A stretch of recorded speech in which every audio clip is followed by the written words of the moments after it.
സഹോദരങ്ങളെ, ഞാൻ നിങ്ങളുടെ കണ്ണ് നിറയുന്നൊരു സംഭവം ഞാൻ നിങ്ങൾക്ക് ഇൻഷാ അല്ലാഹ് വിളിച്ചിട്ട് പറയാൻ പോവാണ്. എന്തിനെന്നറിയോ? അനുഭവങ്ങൾ പറഞ്ഞിട്ട് നിങ്ങളുടെ സമയം കൊന്നുകളയാനല്ല, അതിനകത്തൊരു പാഠം ഉൾക്കൊള്ളാനാണ്. അതിനൊരു പാഠം ഉൾക്കൊള്ളാനാണ്. എന്റെ പ്രിയപ്പെട്ട സഹോദരങ്ങളെ, നിറഞ്ഞ മനസ്സോടുകൂടി പറഞ്ഞു പോവുകയാണ്. ഇതുപോലെ പ്രഭാഷണത്തിന് വേണ്ടി കടന്നു പോകുമ്പോഴാ ഒരു ചെറുപ്പക്കാർ 2-3 കൂട്ടുകാർ കൂടിയിട്ട് വാഹനത്തിന്റെ ഉള്ളിൽ ചീറിപ്പാഞ്ഞു വരികയാണ്. നമ്മുടെ വാഹനത്തിന്റെ മുമ്പിലേക്കൊന്ന് കടന്നു വരികയാ. വാഹനം അവിടെ നിൽക്കുകയാണ്. അതിൽ നിന്ന് 2 ചെറുപ്പക്കാർ വന്നു. ഉസ്താദേ, നിങ്ങളോട് സംസാരിക്കാൻ ഒരാൾക്ക് ആഗ്രഹമുണ്ട്, ഒന്ന് കൊണ്ടുവരട്ടെ എന്ന് ചോദിച്ചപ്പോ ഞാൻ പറഞ്ഞു, കുഴപ്പമില്ല, കൊണ്ടുവരിക. ആ സമയത്ത് അവിടെ നിന്ന് കൊണ്ടുവരികയാണ്. യാ അല്ലാഹ്, ഞാൻ ചോദിച്ചു, നിങ്ങൾ എവിടത്തേക്കാണ് കടന്നു പോകുന്നത്? ഇന്നത്തെ പ്രഭാഷണത്തിന്റെ സദസ്സിലേക്കാണ് ഉസ്താദേ. എന്നാ നിങ്ങളൊരു കാര്യം ചെയ്യുവോ? എനിക്കൊരു കാര്യം നിങ്ങളോട് പറയുവാനുണ്ട്. ബാക്കിയുള്ള 2 പേരും ആ വാഹനത്തിൽ വരട്ടെ, നീ ഈ വാഹനത്തിൽ വന്നോ എന്ന് പറയുമ്പോ ആ ചെറുപ്പക്കാരൻ വാഹനത്തിന്റെ ഉള്ളിലിരിക്കുകയാണ്. അവൻ പറയാൻ തുടങ്ങി, ഉസ്താദ്, എനിക്കൊരു ഉമ്മയുണ്ട് ഉസ്താദേ, എനിക്കൊരു ഉമ്മയുണ്ട്. ആ പ്രിയപ്പെട്ട പുന്നാര ഉമ്മയും ഞാൻ സന്തോഷത്തിലാ എന്ന് പറഞ്ഞുകൊണ്ട് കണ്ണുനീരോടെ വാവിട്ടുകൊണ്ട് പൊട്ടിക്കരയുമ്പോ, വിഷമത്തോടെ കരഞ്ഞു പോകുമ്പോ, വിഷമത്തോടെ നൊമ്പരപ്പെട്ടുകൊണ്ട് കടന്നു പോകുമ്പോഴോ സുബ്ഹാനല്ലാഹ്, ഞാൻ പറഞ്ഞു, പൊന്നുമോനെ, കരയുന്നതിന് മുമ്പ് എന്തേ നീ കരയുന്നത്? ഉമ്മയെ കൊണ്ടെന്താ നീ ആഗ്രഹിച്ചു പോയത്? ഉസ്താദേ, ബാപ്പ മരിച്ചിട്ട് എന്റെ ഉമ്മയാണ് എന്നെ നോക്കിയിട്ടുള്ളത്.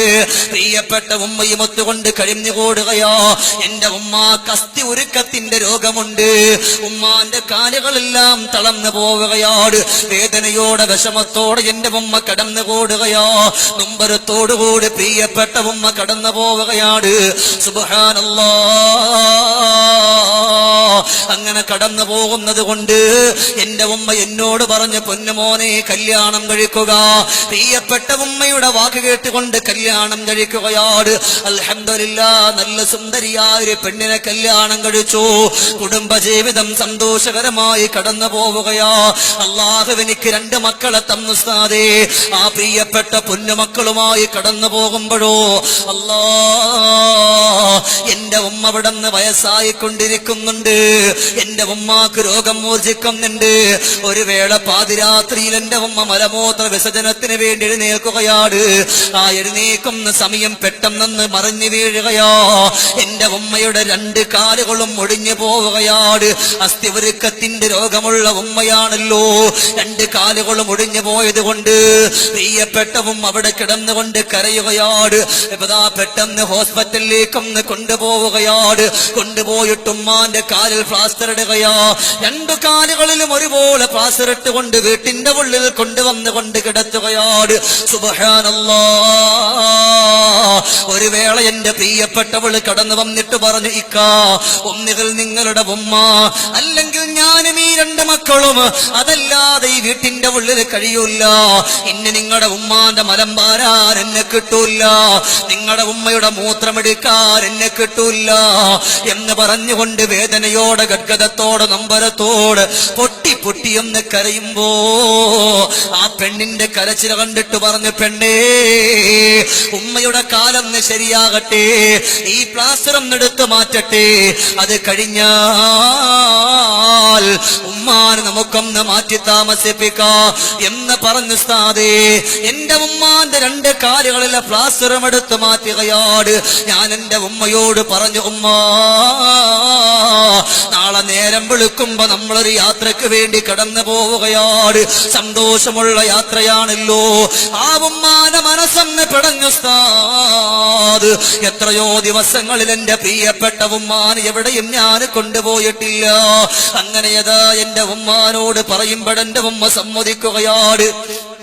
നേരം വെളുത്തു, ഞങ്ങളൊക്കെ ഒരുമിച്ച് യാത്രക്ക് വേണ്ടി കടന്നു പോവുകയാ. ഉമ്മ വാഹനത്തിന്റെ ഉള്ളിലേക്കൊന്ന് കടന്നിരിക്കുകയാണ്. ഒരു കെട്ടിടത്തിന്റെ മുമ്പിലെത്തിയപ്പോ ഉപ്പമാരെ, ചെറുപ്പക്കാരാ, ശ്രദ്ധിച്ചോ, ഒരു കെട്ടിടത്തിന്റെ മുമ്പിലേക്ക് എത്തിയപ്പോ ഉമ്മയോട് പറഞ്ഞു, ഉമ്മ, ഇന്നു മുതൽ എന്റെ ഉമ്മ താമസിക്കുന്നത് ഇവിടെയാണ്, എന്റെ ഉമ്മ താമസിക്കുന്നത് ഇവിടെയാണ് എന്ന് പറയുമ്പോൾ ഉമ്മ പറഞ്ഞു, അൽഹംദുലില്ലാഹ്, എന്റെ മക്കളുള്ളപ്പോ എന്റെ മരുമകളുള്ളപ്പോ, എന്റെ പേരക്കുട്ടി ഉള്ളപ്പോ എങ്ങനെയാ ഞാൻ വിഷമിക്കുന്നത്?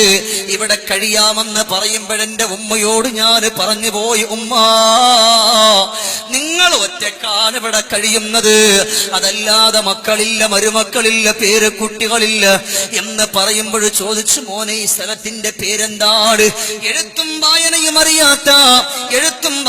അറിയാത്ത പ്രിയപ്പെട്ട ഉമ്മ അവിടെ നിന്ന് പറഞ്ഞു പോവുകയാണ്, പൊന്നുമോനെ, പൊന്നുമ്മ, ഈ സ്ഥലത്തിന്റെ പേരാണ് വൃദ്ധസദനം. എവിടെന്നോ കേട്ടിട്ടുണ്ട് ഉമ്മ വൃദ്ധസദനത്തെ പറ്റിയിട്ട്. എവിടെന്നോ ഉസ്താദേ, എന്റെ ഉമ്മ വൃദ്ധസദനത്തെ പറ്റിയിട്ട് കേട്ടിട്ടുണ്ട്. എന്റെ പ്രിയപ്പെട്ട ഉമ്മാന്റെ കണ്ണുകൾ നിറയുകയാ, കണ്ണുകളിലൂടെ കണ്ണുനീര് ധാരധാരയായി ഒഴുകി വരികയാണ്. ഞാൻ കൊണ്ടുപോയ ബ്യാഗന്റെ ഉമ്മാന്റെ കയ്യിൽ കൊടുത്തു. ഉമ്മ അങ്ങനെ കടന്നു പോവുകയാണ്. എവിടേക്കാണ്? വൃദ്ധസദനത്തിന്റെ ഉള്ളിൽ. അതും പിടിച്ചുകൊണ്ട് കടന്നു പോകുന്നത് കാണുമ്പോ എന്റെ മനസ്സൊന്ന് പൊട്ടി ഉസ്താദ്. കാരണം എന്തെന്നറിയോ? നേഴ്സറിയിലേക്ക് എന്റെ ബാപ്പ മരിച്ചു പോയിട്ടും എന്റെ കൈ പിടിച്ചുകൊണ്ട് കൊണ്ടുപോയത് എന്റെ പ്രിയപ്പെട്ട ഉമ്മയാ. ആ ഒരു ഓർമ്മ എന്റെ മനസ്സിലേക്കൊന്ന് കടന്നു വരികയാണ്. ആ ഉമ്മാനെ തിരിച്ചുവിട്ട് ഞാൻ എന്റെ വാഹനത്തിൽ വന്നു. എത്രയായാലും ഉമ്മയല്ലേ. അറ്റുപോകാതുള്ള ബന്ധം പെറ്റ വയറിനാണടാ. അറ്റുപോകാത്തൊരു ബന്ധമുള്ളത് പെറ്റ വയറിനാണല്ലോ.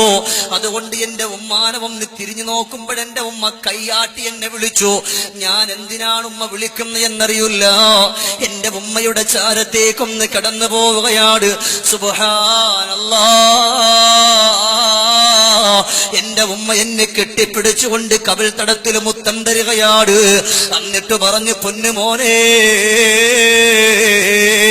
അല്ലാഹുവാണ് സത്യം, എനിക്കൊരു പ്രയാസമില്ലല്ലോ, എനിക്കൊരു നൊമ്പരമില്ലല്ലോ, മോന് പോകുമ്പോൾ സൂക്ഷിച്ചു പോകണം കേട്ടോ എന്ന് പറയുമ്പോ കണ്ണു നിറഞ്ഞു ഉസ്താദ്. എന്നാലും എന്റെ പ്രിയപ്പെട്ടവളും എന്റെ മക്കളും എന്ന് പറയുമ്പോ എനിക്ക് ജീവനാണല്ലോ. സന്തോഷത്തോടെ വീട്ടിലേക്കൊന്ന് കടന്നു വരികയാ. ദിവസങ്ങൾ കടന്നുപോയി. ഞാൻ എന്റെ വാഹനമെടുത്തു. വർക്കലയിലൂടെ ഞാൻ യാത്ര ചെയ്യുകയാണ്. അല്ലാഹുവേ, പെട്ടെന്നൊരു വാഹനം കടന്നു വരികയാണ്. ആ വാഹനവുമായിട്ട് എന്റെ വാഹനം ഒന്ന് കൂട്ടിയിടിക്കുകയാണല്ലോ. എന്റെ ബോധമെല്ലാം നഷ്ടപ്പെടുകയോ. തിരുവനന്തപുരം മെഡിക്കൽ കോളേജിന്റെ ഉള്ളില് കിടന്നുകൊണ്ട് ഞാനൊന്ന് കണ്ണു തുറക്കുമ്പോഴോ എന്റെ രണ്ട് കാലിന്റെ സ്ഥാനത്താ രണ്ട് കാലുകളില്ല. രണ്ട് കാലിന്റെ സ്ഥാനത്താ രണ്ട് കാലുകളില്ല. ആ രണ്ട് കാലുകളും മുറിച്ചു മാറ്റിയിരിക്കുകയാൻ. ചെറുപ്പക്കാരാ, ഉമ്മാനെ ബാപ്പാനെ വെറുപ്പിച്ചാൽ നാളെ ഖിയാമത്ത് നാൾ വരെ അല്ലാഹു മാറ്റിവെക്കൂല. യുഅജ്ജിലുഹു, ഉടൻ അല്ലാഹു അതിന്റെ ശിക്ഷ തരുന്നതാണ്. രണ്ട് കാലുകളും നഷ്ടപ്പെട്ട് ഞാൻ എന്റെ വീട്ടിൽ വന്നു. ദിവസങ്ങൾ കഴിഞ്ഞിട്ടില്ല. എന്റെ പ്രിയപ്പെട്ടവൾ എന്റെ ചാര വന്നിട്ട് പറഞ്ഞു, ഇക്കാ, ഈ രണ്ട് കാലുകളില്ലാത്ത ഒരാളെ ഭർത്താവായിട്ട് അംഗീകരിക്കാൻ എനിക്ക് പറ്റൂല എന്ന് പറഞ്ഞിട്ട് എന്റെ രണ്ടു മക്കളെയും പിടിച്ചിട്ട് അവളവളെ വീട്ടിൽ പോയി. ഒരു നേരത്തെ ഭക്ഷണം പോലും കഴിക്കാനില്ലാതെ ഇവിടെ വിഷമിച്ചിട്ട് ഞാൻ കിടക്കുകയാ. മലത്തിലും മൂത്രത്തിലും കുളിച്ചു കിടക്കുകയാ. അയൽപക്കത്തുള്ളൊരു ചെറുപ്പക്കാരൻ കടന്നു വരുമ്പോ അവന്റെ സഹായത്തോടുകൂടിയാ ഞാനെല്ലാം കഴുകി വൃത്തിയാക്കുന്നത്, ഭക്ഷണം കഴിക്കുന്നത്. ഒരു വേള പാതിരാത്രി 2:30 മണിയാകുമ്പോ എന്റെ വീട്ടിന്റെ വാതിലിൽ ആരോ കടന്നു വന്നുകൊണ്ട് മുട്ടുകയാണ്. ആരാണെന്നറിയൂല. അവിടെ നിന്ന് എന്റെ കൂട്ടുകാരൻ കടന്നു വന്നിട്ട് നേരം വെളുത്ത് വാതിൽ തുറക്കുകയാണ്. അല്ലാഹുവേ,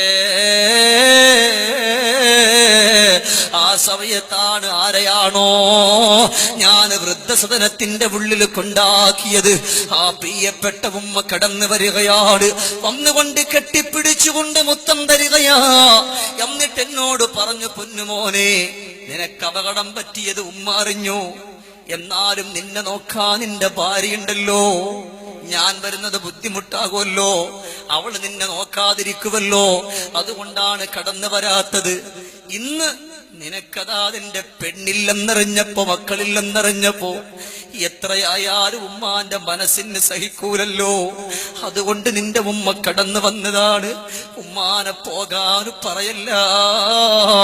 ഉസ്താദേ, പ്രിയപ്പെട്ട ഉമ്മാനെ കെട്ടിപ്പിടിച്ചുകൊണ്ട് തുരുതുരാമുത്തം കൊടുത്തു പോവുകയാണ്. ആ വിറക്കുന്ന കരങ്ങളോടെ പാദങ്ങളോടെ എന്റെ ഉമ്മ കടന്നു പോവുകയാ. കടന്നു പോയിട്ട് എനിക്ക് ഭക്ഷണമുണ്ടാക്കി ആ ഭക്ഷണം കൊണ്ടുവന്ന് എനിക്ക് തരികയാണ്. അത് ഞാൻ കുടിക്കുമ്പോഴെന്റെ ഉമ്മ പറഞ്ഞു, മോനെ രുചിയുണ്ടാകില്ല, പണ്ടത്തെ രുചിയില്ല. ഉമ്മാക്ക് പ്രായം ചെന്നിട്ടില്ലേ? എന്റെ ഉമ്മാന്റെ കവിൾത്തടത്തിൽ കെട്ടിപ്പിടിച്ച് ഞാൻ മുത്തം കൊടുത്തു. ഞാനും എന്റെ ഉമ്മായും പൊട്ടി പൊട്ടി കരഞ്ഞു. ഉസ്താദേ, അങ്ങനെ എത്ര ദിവസങ്ങളാ എന്റെ മലമെടുക്കുന്നത് ഉമ്മയാണ്. കയ്യിലൊരു ഉറയില്ല. ഞാൻ ചോദിച്ചു, ഉമ്മാ എന്തെങ്കിലും ഒരു കയ്യിലെന്തെങ്കിലും ഒന്നെടുത്തിട്ടെടുത്തൂടെ? ആ സമയത്ത് എന്റെ ഉമ്മാന്റെ കണ്ണു നിറഞ്ഞിട്ട് എന്നെ കെട്ടിപ്പിടിച്ചെന്റെ നെറ്റിത്തിളത്ത് മുത്തം തന്നിട്ട് പറയാ, നീ എത്ര വളർന്നാലും ഈ ഉമ്മാക്ക് നീ മകനാണ് മോനെ, ഈ ഉമ്മാക്ക് നീ മോനാണ്.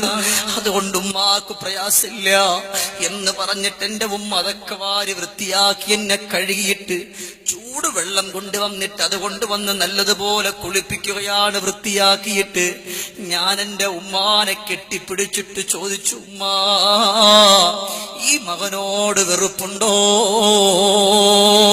അവിടെ നിന്ന് പറഞ്ഞു, മോനെ ഉമ്മാക്ക് വെറുപ്പുണ്ടെങ്കിൽ ഇവിടെ വരുവോ? അതുപോരാ ചെറുപ്പക്കാരാ, നിങ്ങളെത്ര വെറുത്താലും, നിങ്ങളെത്ര കുറ്റം പറഞ്ഞാലും, നിങ്ങളെത്ര ആക്ഷേപിച്ചാലും നിങ്ങളുടെ ഉമ്മയും ബാപ്പയും നിങ്ങൾക്ക് വേണ്ടി അവർ ദ്വാരക്കുന്നുണ്ട്, നിങ്ങൾക്ക് വേണ്ടി അവർ കരയുന്നുണ്ട്.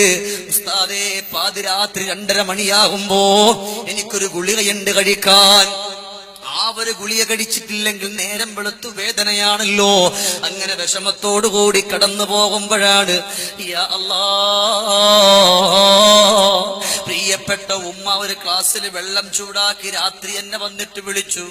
ഞാൻ ചോദിച്ചു, ഉമ്മ ഉറങ്ങിയിട്ടില്ലേ? ആ സമയത്ത് പറഞ്ഞു, മോനെ നിന്റെ ഉമ്മ ഉറങ്ങിയാൽ നാളെ നേരം വെളുത്ത് നിന്റെ കണ്ണു നിറഞ്ഞു പോയാൽ അത് കാണാനുള്ള മനക്കരുത്തി ഉമ്മക്കില്ല എന്ന് പറഞ്ഞുകൊണ്ടാണ് അവിടെ നിന്ന് എന്റെ ഉമ്മ കരഞ്ഞു പോയെങ്കിലോ. ഉസ്താദ്, എന്റെ ഉമ്മ ആ വാഹനത്തിലുണ്ട്. ഞാൻ ആ ഉമ്മയൊന്ന് കാണാൻ ചെന്നു. അല്ലാഹുവേ, ശരീരങ്ങളൊക്കെ ചൊക്കിച്ചുളഞ്ഞ വയോവൃദ്ധയായ ഒരുമ്മ അവിടെ ഇരിക്കുകയാണ്. എന്നോട് പറഞ്ഞു, മോനെ ദ്വാരക്കണം. ഞാൻ ചോദിച്ചു, ആർക്ക് വേണ്ടിയാണ്? എനിക്ക് വേണ്ടിയാ. മോന് ചെയ്തില്ലെങ്കിലും കുഴപ്പമില്ല. ഞാൻ ചോദിച്ചു, ഇപ്പോഴും മകനോട് വെറുപ്പുണ്ട് ഉമ്മ? അവിടെ നിന്ന് പറഞ്ഞു, മകനോട് സ്നേഹമുള്ളത് കൊണ്ടാണ് ഉമ്മക്ക് വേണ്ടി ദുആ ചെയ്യാൻ പറഞ്ഞത്. എനിക്ക് ആഫിയത്തുള്ള ദീർഘായുസിന് ദുആ ചെയ്തോ? ഞാൻ മരിച്ചു പോയാ എന്റെ പൊന്നുമോനെ നോക്കാൻ പിന്നെ ഒരാളില്ലല്ലോ എന്നവിടെന്ന് പറഞ്ഞു പോകുന്ന സ്നേഹമുള്ള ഉമ്മമാരാണ് ചെറുപ്പക്കാരാ നിങ്ങളുടെ ഉമ്മമാര്. മക്കൾ വരാന് താമസിച്ചാൽ അവൻ എവിടെ എത്തിയെന്ന് വിളിച്ചു ചോദിക്കാൻ പറയുന്ന ഉപ്പമാരാ നിങ്ങളുടെ ഉപ്പമാര്. വിദേശത്തുള്ള എത്ര ചെറുപ്പക്കാരാ, എത്ര സഹോദരങ്ങളാണ്. പെരുന്നാളിന്റെ അന്നത്തെ ദിവസം ഭാര്യയെ വിളിച്ച് സംസാരിക്കാറുണ്ട്, മക്കളോട് സംസാരിക്കാറുണ്ട്. എന്റെ മകൻ ഒരൊറ്റ വെട്ടമെങ്കിലും എന്നോട് സംസാരിക്കുമെന്ന് പറഞ്ഞ് ഫോൺ വിളിക്കുമ്പോ ചാര വന്നിട്ട് പോലും ഉമ്മയോട് കൊടുക്കാൻ പറയുന്ന എത്ര മക്കളുണ്ട്. ഭാര്യയും മക്കളും പറഞ്ഞു, മോനെ എന്റെ പ്രിയപ്പെട്ട ഇക്കാ, നമ്മൾ പെരുന്നാളായതുകൊണ്ട് ഇന്ന സ്ഥലത്തൊക്കെ പോവുകയാണ്. ഒരു പക്ഷേ സ്നേഹമുള്ള ഒരു മകനോ ഒരു മകളോ എന്റെ ഉമ്മാന്റെ കയ്യിലേക്കൊന്ന് ഫോൺ കൊടുക്കുവോ എന്ന് ചോദിക്കുമ്പോ ഫോൺ കൊടുത്താൽ ഉമ്മ പെരുന്നാളിന്റെ കഥയല്ല പറയുന്നത്. ഉമ്മ ആദ്യം ചോദിക്കുന്നത് ഉമ്മാന്റെ കുട്ടി എന്താണ് കഴിച്ചിട്ടുള്ളത്, ഉമ്മയുടെ കുട്ടി എന്താ കഴിച്ചിട്ടുള്ളത്. പെരുന്നാളായിട്ട് ആരെങ്കിലും വന്നോ? മോനൊറ്റക്കാണോ കിടക്കുന്നത്? ഭക്ഷണം കഴിച്ചോ? ഈ ഒരു ചോദ്യം ചോദിക്കുന്ന ഉമ്മയും ബാപ്പയുമാണ് ഇന്ന് ഈ സദസ്സിൽ വന്നിരിക്കുന്ന എന്റെ ചെറുപ്പക്കാരാ. അതുകൊണ്ട് ഞാൻ പറയുകയാണ്, പരിശുദ്ധമായ റമളാനുണ്ടല്ലോ, ആ റമളാനിന്റെ പുണ്യം നിനക്ക് കിട്ടണോ? ഈ പ്രിയപ്പെട്ട ഉമ്മയോട് ബാപ്പയോട് കടന്നു വന്നുകൊണ്ട് പൊരുത്തം ചോദിക്കുക, ഇല്ലെങ്കിൽ ലഭിക്കൂല. അല്ലാഹുവിന്റെ ഹബീബായി നബിയുനാ മുഹമ്മദ് മുസ്തഫ സല്ലല്ലാഹു അലൈഹി വസല്ലമ തങ്ങൾ പറഞ്ഞു പോവുകയാണ്, പ്രിയപ്പെട്ട സ്വഹാബാ, അതുകൊണ്ട് അതുകൊണ്ട് ജീവിച്ചിരിക്കുന്ന സമയം ബാപ്പയുടെ ഉമ്മയുടെ പൊരുത്തം മേടിച്ചുകൊണ്ട് ഇബാദത്തിലേക്കൊന്ന് കടന്നു വന്നു. ഇന്നല്ലാഹ യുഅജ്ജിലുഹു ലിസാഹിബിഹി ഫിൽ ഹയാതി ഖബ്ലൽ മമാത്. ജീവിച്ചിരിക്കുന്ന പ്രിയപ്പെട്ട ഉമ്മയെയും ബാപ്പയെയും ഒരു മകനോ മകളോ വെറുപ്പിച്ചു പോയാൽ സുബ്ഹാനല്ലാഹ്, അല്ലാഹു റബ്ബുൽ ഇസ്സത്തായ തമ്പുരാൻ ആ ശിക്ഷ ഉടൻ തന്നെ അല്ലാഹു കൊടുക്കുമെന്ന് പറഞ്ഞു പോയത് ലോകത്തിന്റെ ഗുരുവായ മുഹമ്മദുർ റസൂലുള്ളാഹി സ്വല്ലല്ലാഹു അലൈഹി വസല്ലമ തങ്ങളോട്. വൈവിധ്യങ്ങൾ നിറഞ്ഞ ഇത്തരം മതപ്രസംഗങ്ങൾ യൂട്യൂബിലൂടെ നിങ്ങൾക്ക് ലഭിക്കാൻ മ്യൂസിലാൻഡ് ഓഡിയോസിന്റെ ഇസ്ലാമിക് ചാനലായ മ്യൂസിലാൻഡ് ഇസ്ലാമിക് ചാനൽ സബ്സ്ക്രൈബ് ചെയ്യുക.